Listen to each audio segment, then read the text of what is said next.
Well, hello. This is Kimberly with the Surrendered Life, and we're about to take a 40-day journey into the purpose-driven life. It's a book written by Rick Warren. It's an oldie, but it's a goodie. And so, it is a journey with purpose. And so, like I say, we're going to take 40 days.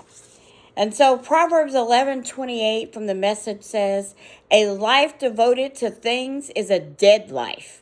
A stump of God-shaped life is a flourishing tree." So we cannot be devoted to things. And we must trust in the Lord. And so day one is it all starts with God. For everything, absolutely everything above and below, visible and invisible, everything got started in Him and finds its purpose in Him. Colossians 1:16. Did you know you were born by His purpose and for His purpose?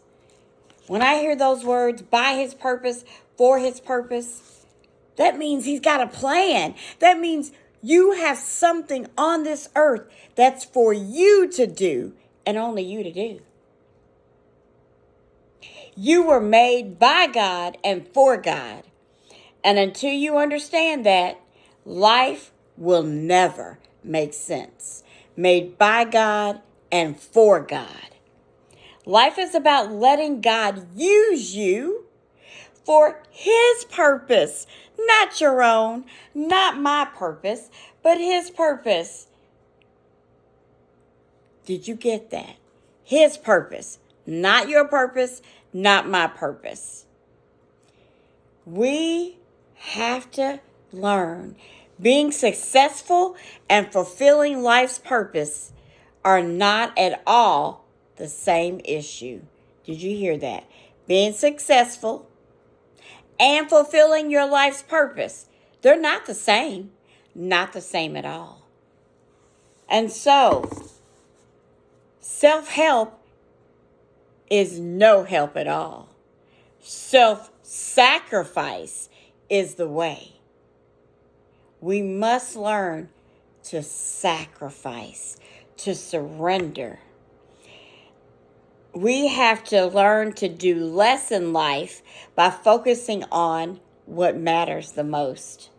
We get so caught up sometimes in doing all the things, but we must know what matters the most. The purpose of your life fits into a much larger cosmic purpose that God has designed for eternity. For eternity, ladies, eternity.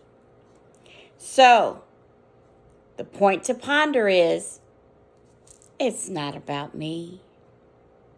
And the question to consider is, in spite of all the advertising around me, how can I remind myself that life is really about living for God and not myself? When I think about living for God and not myself, the thing that comes to mind is my life is not my own. Once I have chosen to follow Jesus, that means my life is His. And so I get up every day and I thank Him for waking me up. I thank Him for last night's lying down. But then I say, what are we doing today, Daddy? This is your life. I belong to you. I have surrendered to Him. So therefore, I have to submit and do the things He's calling me to do. And so we have to look back and think, what is it He has for me? Because it is not my own.